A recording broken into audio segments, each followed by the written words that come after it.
U Ramikoch dňoch Mikolim Kočiša vo útorok 9. decembra u prostorioch mestnej zednici u Ruskim Keresture otrimana programa, z ktorú označení 140 roky od narodzenia vladyky doktora Dionizija Njaradija i parocha keresturského otca Michaila Mudrija.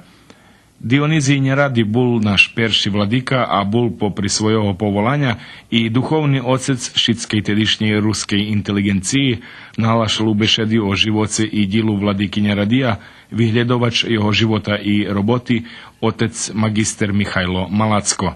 On bol duchovný otec šitskim našim prosvitnim djačom, znači učitelja, učiteljki, священником. І можу povedať, že všetko, co було роблене, його або директно, або індиректно заслуга. Наісто, že і тоді, коли деяка була неправильність, він так і реагував. Не знаю, чи дехто знає, що була одне непорозуміння між панотцем Фіраком і Мудрим. Фірак був младший, і утарний не виходили новини. І так і реагував, як же ви то могли без мого допущення, без поради і так далі. І так і далі виходили новини. Сам повже велjo intervenoval, велjo пробував помирити. То сам говорив, що наші учителі, учительки, že bi prišli do naših mjesta, poneže oni išli po dekretu, išlo do ministerstva, reagoval minister, već ka to normalna stvar, že intervenoval. I mi i uopšte ne zname do nješka, poneže njih to še za tu robotu, ja najveće to studirao, ali je preširoko, keď će vežnje, že jeho robota u cerkvi, jeho robota na planu opštej cerkvi, njenjem našej katolické, vecka u katolickej cerkvi, vecka povjazovanje z Haličinu, vecka Prešov, vecka mađarizacija, vecka pravoslavnih, ktorí prihod. No sam povedal, že on na telju bol angažovaný, že toto, co on do 66 roky, može povedať, že dosť mladý umar, on bol jednostavno vyčerpaný od tej roboty.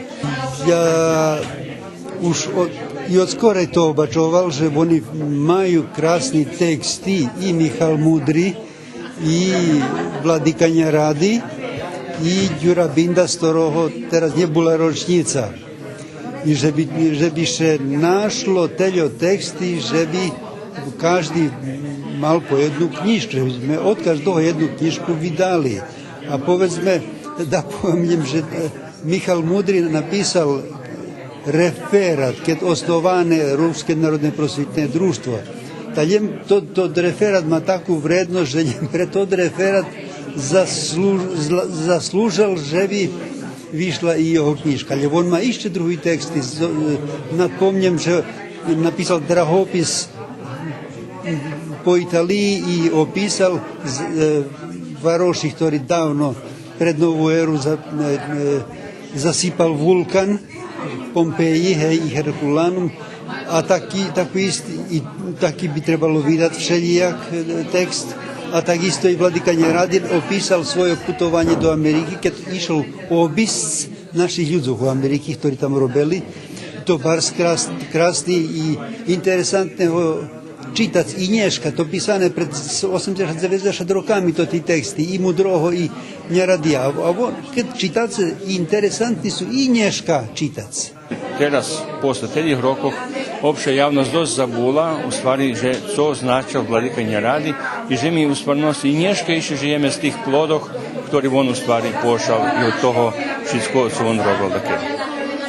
O živoce i roboti otca Mihaila Mudrija, paroha Keresturského, snovatelja i peršoho predsjedatelja Ruského národného prosvitného društva, referat pririhtali školjárky 4. klasy Ruského oddelenia gimnaziji Petro Kuzmiak, Marijana Kološnjaji, Kristina Malacko i Tatjana Govľa. Popri toho na programi predstavení i vydania društva za ruský jazyk, literatúru i kultúru, o ktorých bešedovali Irina Papuga, profesor dr. Julian Ramač i magisterka Helena Medeši. Programu so literatúrno-muzičnými točkami prikrašali školári Keresturskej školy i Keresturského oddelenia školy za osnovné muzičné obrazovanie zo Skúly a tiež i dievocká grupa Doma kultúry.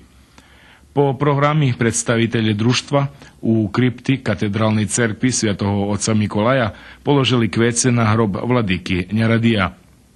V nedzeľu 14. decembra u Kocúrskej cerkvi Uspenia pre Sviatej Bohorodici z nahody 110 ročníči narodzenia otca Maximiliana Builu i pisateľa Janka Fejsu slúžená panachida a po službi Božej u cerkovnej sály otrimaná príhodná programa. O otcovi Builovi referát prečítal otec Michajlo Šanta.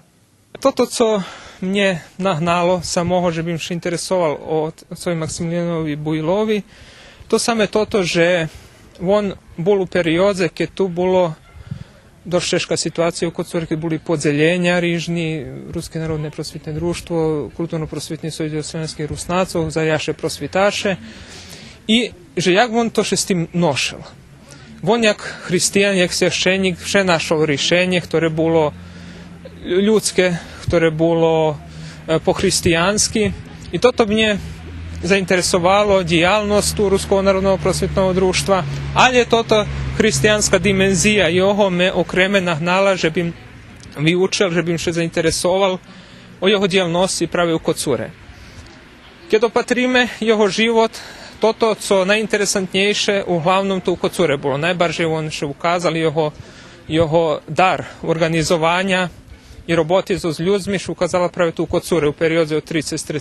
roku po 41. možem povedať, 45. rok.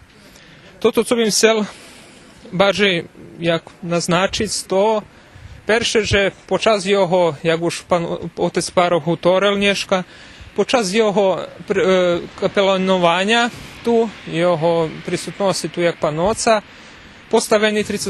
roku nový oltár, ktorý dneška tam, ktorý bar skrásny, do ktorého veľa uložené